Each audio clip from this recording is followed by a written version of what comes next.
Good morning students. आज का हमारा टॉपिक है स्पोरोफाइट ऑफ इक्विसिटम, जिसमें हम इक्विसिटम के स्पोरोफाइट की एक्सटर्नल मॉर्फोलॉजी के बारे में पढ़ेंगे। देखिए, इक्विसिटम का जो पादप शरीर होता है वो बीजाणुद्भिद या स्पोरोफाइटिक होता है। इसकी सभी जातियाँ बहुवर्षीय शाक पेरिनियल हब्स होती हैं। इनमें एक बहुशाखित विसर्पी प्रकंद ब्रांच क्रीपिंग राइजोम होता है, जिसको आप डायग्राम में देख सकते हो। इस डायग्राम में आप देखिए राइजोम, ये वाली स्ट्रक्चर है वो राइजोम है। तो राइजोम इनका जो होता है वो क्रीपिंग या विसर्पी होता है और इससे अनेक ऊर्ध्ववायवीय शाखाएं निकलती है। ये देखिए, ये वाला पोर्शन है जो ज़मीन के अंदर है वो राइजोम है और इसके राइजोम से ये ऊर्ध्व शाखाएं, ये ब्रांचेस में निकली हुई है ज़मीन के ऊपर। अधिकांश जातियों में वायवीय शाखाएं वार्षिक होती है, परंतु कुछ जातियों में ये शाखाएं बहुवर्षीय होती है। इसकी अधिकांश जातियाँ प्राय छोटी होती है, जिनकी हाइट 10 से 60 सेंटीमीटर की होती है, परंतु कुछ जातियों की हाइट कई मीटर तक होती है। जैसे इसकी एक जाति है इक्विसिटम टेलमेशिया, उसकी हाइट होती है 2 मीटर। एक अन्य जाति है इक्विसिटम रेमोसिसिमम, उसकी हाइट होती है 4 मीटर। इक्विसिटम जाइजेंसियम की हाइट 13 मीटर होती है। और विभिन्न जातियों में स्तंभ की जो मोटाई है वो कुछ mm से लेकर 10 सेंटीमीटर तक हो सकती है। इक्विसिटम का बीजाणुद्भिद पादप शरीर या जो स्पोरोफाइटिक प्लांट्स बॉडी होती है वो 3 भागों में विभेदित होता है, स्तंभ, जड़ और पत्तियों में। 3 भाग कौन कौन से हैं? स्तंभ, जड़ और पत्तियाँ, स्टेम, रूट एंड लीव्स। सबसे पहले हम देखेंगे इक्विसिटम का स्टेम। देखिए, इक्विसिटम की सभी जातियों में मुख्य स्तंभ या मुख्य स्टेम होता है वो भूमिगत व विसर्पी अंडरग्राउंड और क्रीपिंग होता है और इसे बोलते हैं प्रकंद। मुख्य स्तंभ है वो अंडरग्राउंड मतलब ज़मीन के अंदर रहता है और ज़मीन के अंदर वो विसर्पी रहता है, क्रीपिंग होता है, इसको बोलते हैं प्रकंद। ये वाला पार्ट है वो प्रकंद कहलाता है और ये ज़मीन के अंदर रहता है। और ये प्रकंद है वो पर्व और पर्व संधियों में इंटरनोड्स और नोड्स में विभेदित होता है। पर्व के ऊपर प्रकंद के ऊपर पर्व और पर्व संधियाँ पाई जाती है। यहाँ देखिए पर्व संधियाँ, ये वाला पार्ट है वो पर्व संधि कहलाता है, ये वाला पार्ट भी पर्व संधि कहलाता है। 2 पर्व संधियों के बीच का पार्ट है वो पर्व कहलाता है। तो प्रकंद पर्व और पर्व संधियों इंटरनोड और नोड्स में विभेदित होता है। नेक्स्ट देखिए, प्रत्येक पर्व संधि पर छोटी सल की पत्तियां स्केली लीव्स पाई जाती है। प्रत्येक पर्व संधि पर छोटी सल की पत्तियां, यहाँ पे आप देख सकते हो इस पर्व संधि पर, एक सेकंड रुकिए, इस पर्व संधि पर देखिए स्केली लीव्स, सल की पत्तियां उपस्थित है। इस प्रकार इसकी प्रकंद की हर पर्व संधि पर सल की पत्तियां पाई जाती है और पर्व संधि पर सल की पत्तियों स्केली लीव्स की संख्या विभिन्न जातियों में भिन्न भिन्न होती है। प्रत्येक पर्व संधि पर उपस्थित पत्तियों के आधारीय भाग आपस में संयोजित हो जाते हैं और एक आच्छद या शीत का निर्माण करते हैं। आप डायग्राम में देख सकते हो इस पर्व संधि पर कई पत्तियां हैं, वो उन पत्तियों का आधारीय भाग आपस में संयुक्त या संयोजित हो गया है और वो एक शीत या आच्छद का निर्माण कर रहा है। प्रकंद की पर्व संधियों पर उपस्थित प्रत्येक पत्ती के एकांतर स्थित एक शाखा कलिका होती है। ये जो पर्व संधियाँ हैं उन पर पत्तियों के एकांतर क्रम में शाखा कलिका या ब्रांच बड का निर्माण होता है। ये देखिए, यहाँ पे आप देख सकते हो ये वाला पोर्शन ब्रांच बड है। ऊपर एक देखो ब्रांच से निकली हुई है, इसको बोलते हैं ब्रांच बड। ये जो है वो ब्रांच बड है।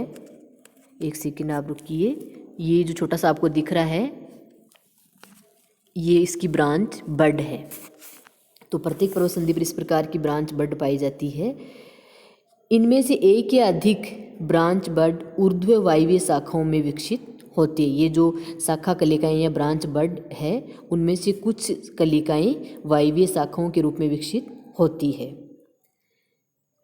इक्विसेटम की कुछ जातियां जैसे इक्विसेटम आर्वेंस, इक्विसेटम टेलमेशिया में शाखा कलिकाएं जो है वो ऊर्ध्व शाखाओं में विकसित नहीं होकर गोलाकार ट्यूबर्स बनाती है। यहाँ देखिए कुछ जातियों में क्या होता है, जो ब्रांच बडी या शाखा कलिकाएं बनती है उनसे वायवीय शाखाएं नहीं बनती है, बल्कि क्या बनती है, देखो गोल गोल जो संरचनाएं दिख रही है उनको कहते हैं ट्यूबर्स। तो इस प्रकार के ट्यूबर्स बन जाते हैं कई जातियों में।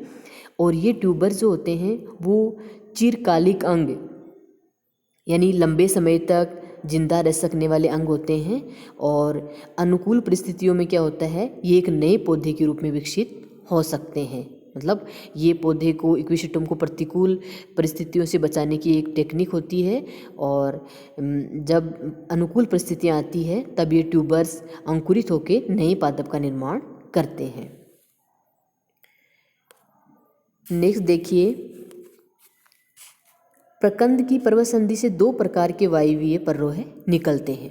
ये जो प्रकंद वाला पार्ट है इसकी पर्वतसंधियों से, ये देखिए पर्वतसंधियाँ हैं, इन पर्वतसंधियों से दो प्रकार के वायवीय पर्रोह निकलते हैं, जिनमें से नंबर 1 होता है कायिक पर्रोह है जिसको वेजिटेटिव सूट कहते हैं। और दूसरा होता है फलद या फर्टाइल सूट। दोबारा एक बार रिपीट कर देती हूँ। प्रकंद की पर्वतसंधियों से दो प्रकार के वायवीय पर्रोह निकलते हैं, एरियल सूट्स निकलते हैं। देखो एरियल सूट्स यहाँ निकले हुए हैं। तो ये एरियल सूट्स दो प्रकार के होते हैं। पहला होता है वेजिटेटिव सूट या कायिक पर्रोह है, और दूसरा होता है फर्टाइल सूट या फलद पर्रोह है। यहाँ देखिए, आप डायग्राम में देख सकते हो, ये इसका कायिक या वेजिटेटिव सूट है और ये जो है वो फर्टाइल सूट है। आप डायग्राम लिखा हुआ भी यहाँ पे देखिए, ये फर्टाइल सूट है और ये इसका वेजिटेटिव सूट है। दोनों प्रकार के पर्रोह भूमिगत प्रकंद के समान पर्व और पर्वतसंधि में विभेदित होते हैं। जिस प्रकार हमने देखा कि प्रकंद जो था वो पर्व और पर्वतसंधि में विभेदित था, उसमें इंटरनोड और नोड थे, उसी प्रकार जो वायवीय पर्व एरियल सूट्स होते हैं उनमें भी देखिए पर्व और पर्वतसंधियाँ, ये वाला पोर्शन है वो कहलाता है पर्वतसंधि। यहाँ देखिए ये पोर्शन पर्वतसंधि कहलाता है और ये पर्व कहलाता है। ये फिर से पर्वतसंधि, ये पर्व वाला पार्ट। इसी प्रकार जो अपन बात करें यदि कायिक पर्रोह की, तो इसमें भी देखिए ये वाला भाग है वो पर्वतसंधि और ये वाला भाग भी पर्वतसंधि, दो पर्वतसंधियों के बीच वाला भाग पर्व कहलाता है। तो जो कायिक और फलद पर्रोह है, मतलब वेजिटेटिव और फर्टाइल पर्रोह है, वो दोनों ही पर्व और पर्वतसंधि में विभेदित होते हैं।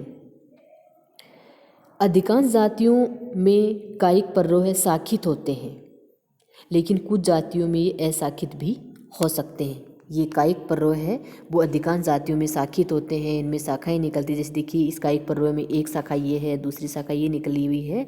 तो अधिकांश जातियों में कायिक पर्रोह शाखित होते हैं, लेकिन कुछ जातियों में ये अशाखित भी होते हैं। जैसे इक्विसेटम की एक जाति है इक्विसेटम हाईमेल, इसमें कायिक पर्रोह अशाखित होते हैं। कायिक पर्रोह प्राय हरे रंग के होते हैं, ग्रीन कलर के होते हैं। और ग्रीन कलर के होते हैं इसका मतलब इनमें क्लोरोफिल पाया जाता है, और क्लोरोफिल की उपस्थिति के कारण ये फूड सिंथेसिस या भोजन संश्लेषण का कार्य करते हैं।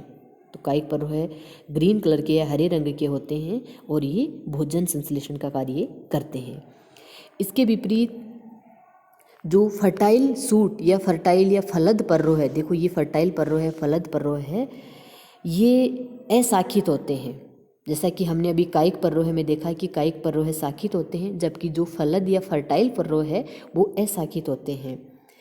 और फलद या फर्टाइल पर्रोह में क्लोरोफिल नहीं पाया जाता है, क्लोरोफिल अनुपस्थित होता है। कायिक पर्रोह में, इस पर्रोह में जो कायिक पर्रोह है इसमें क्लोरोफिल पाया जाता है, जबकि जो फर्टाइल पर्रोह है, फलद पर्रोह है, इनमें क्लोरोफिल नहीं पाया जाता है।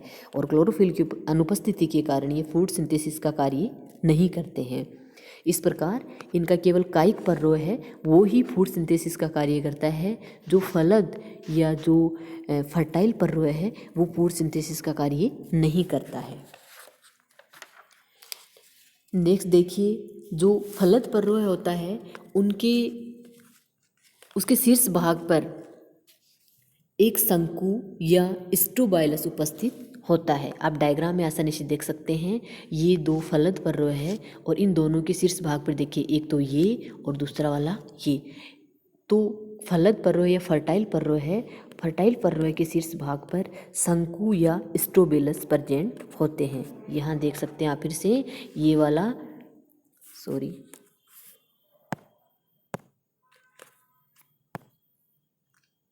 यहाँ आप देख सकते हो, ये वाला पार्ट है,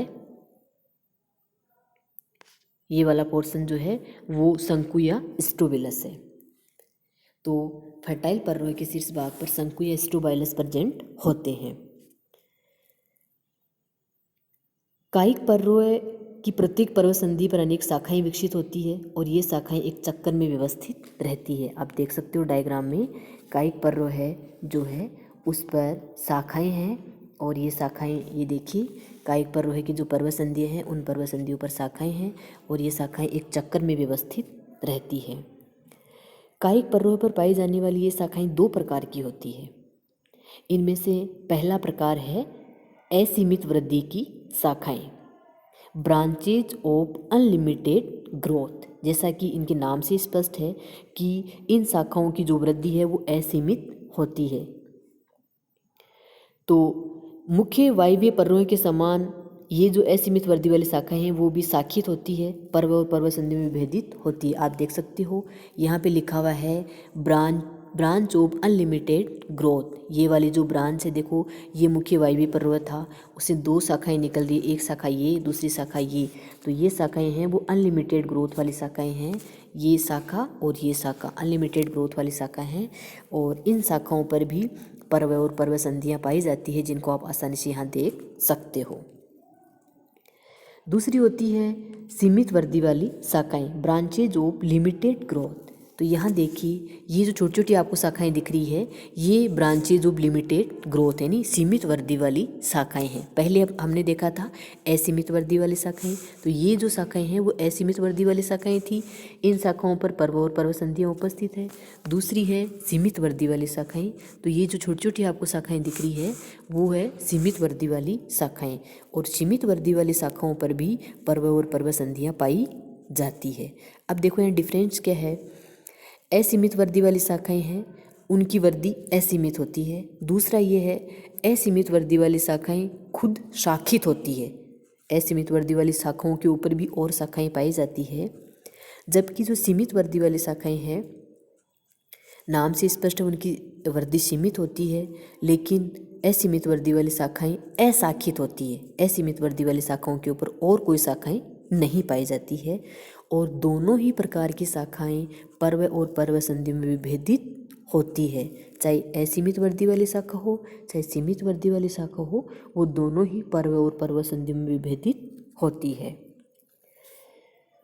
इस प्रकार हम देखते हैं कि इक्विसिटम में जो भूमिगत प्रकंद था राइजोम, ये वाला पोर्शन जो राइजोम है भूमिगत प्रकंद है, और भूमिगत प्रकंद पर पर्व और पर्वत संधियाँ उपस्थित है। साथ ही इसमें जो वायवीय पर्व है, चाहे वो फर्टाइल हो चाहे वो वेजिटेटिव पर्व है, उन सब में पर्व और पर्वत संधियाँ उपस्थित है।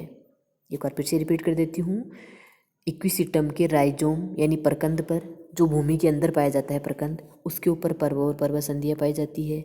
इसके अलावा इक्विसिटम के वायवीय पर्व है, जो कायिक पर्व हो या फर्टाइल पर्व हो, उन सब के ऊपर पर्व और पर्वत संधियाँ पाई जाती है। और इन पर्व और पर्वत संधियों की उपस्थिति के कारण इक्विसिटम एक संधित संरचना, आर्टिकुलेटेड संरचना दर्शाता है, और इसी कारण इक्विसिटम को संधित पादप जॉइंटेड प्लांट कहा जाता है। तो एक बार कई बार क्वेश्चन आता है कि इक्विसिटम को संधित पादप या जॉइंटेड प्लांट क्यों कहते हैं, तो उसका कारण है कि इक्विसिटम के राइजोम पर, इक्विसिटम की जो वायवीय शाखाएं हैं उन सब पर पर्व और पर्वत संधियाँ पाई जाती है, और इन्हीं की उपस्थिति के कारण इसको संधित पादप या जॉइंटेड प्लांट कहा जाता है। नेक्स्ट देखिए, इक्विसिटम में जो पर्व होते हैं वो यहाँ डायग्राम में दिखाती हूँ मैं आपको। ये इक्विसिटम की एक पर्व या वायव्य शाखा का डायग्राम है। ये डायग्राम देखिए आप।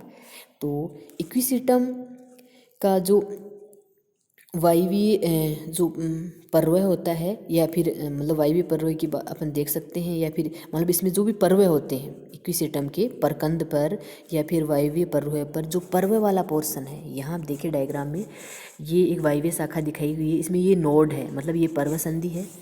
एक सेकंड रुकिए, ये नोड है, ये पर्व संधि वाला पोर्शन है और ये वाला पोर्शन है इंटरनोड या पर्व। तो वायव्य शाखा हो या फिर परकंद हो, वो दो भागों में विभेदित रहता है, नोड और दूसरा हो गया इंटरनोड।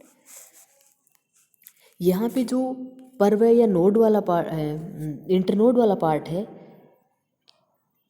उसमें उभार और खांच एकांतर क्रम में पाए जाते हैं। ये जो इंटरनोड वाला पार्ट है उसमें देखिए उभार और खांच यानी ग्रूव और रिड्ज पाई जाती है। ये देखिए डायग्राम में, ये ग्रूव है, ये देखिए ये ग्रूव है और ये है रिज। मतलब जो अंदर की तरफ दसावा भाग है वो ग्रूव कहलाता है, ऊपर की तरफ उभरा हुआ भाग है वो रिज कहलाता है। यानी उभार और खांच यहाँ पे पाई जाती है और ये एकांतर क्रम में पाई जाती है। इसमें आप डायग्राम में देख सकते हो, यहाँ उभार और खांच है वो एकांतर क्रम में है। सबसे पहले मान लो देखो यहाँ पे उभार है, उसके सबसे पहले इसमें ग्रूव है, उसके बाद में इसमें रिज है। इस प्रकार इसमें उभार और खांच है वो एकांतर क्रम में पाए जाते हैं। पर्व पर उभार जो होते हैं उनकी संख्या पर्व संधि पर उपस्थित पत्तियों की संख्या के बराबर होती है। पर्व संधि पर जितनी पत्तियां होगी पर्व वाले भाग पर उतने ही उभार पाए जाते हैं। मतलब पर्व संधि पर उपस्थित पत्तियों की संख्या और पर्व पर उपस्थित उभारों की संख्या बराबर होती है। इसके बाद में देखिए नेक्स्ट इक्विसिस्टम का एक महत्वपूर्ण करैक्टर है कि इक्विसिस्टम के स्तंभ की वृद्धि है वो अंतर्वेशी मेरिस्टेम के द्वारा होती है। इक्विसिस्टम के स्तंभ की लंबाई में जो वृद्धि है वो अंतर्वेशी मेरिस्टेम में इंटरकैलरी मेरिस्टेम के द्वारा होती है। और ये इंटरकैलरी मेरिस्टेम प्रत्येक पर्व के आधार पर स्थित होता है। ये पूरा एक पर्व वाला पार्ट है, तो प्रत्येक पर्व के आधार पर इंटरकैलरी मेरिस्टेम पाया जाता है और इंटरकैलरी मेरिस्टेम की सक्रियता से ही इक्विसिस्टम के पर्वों की लंबाई में वृद्धि होती है। Thank you.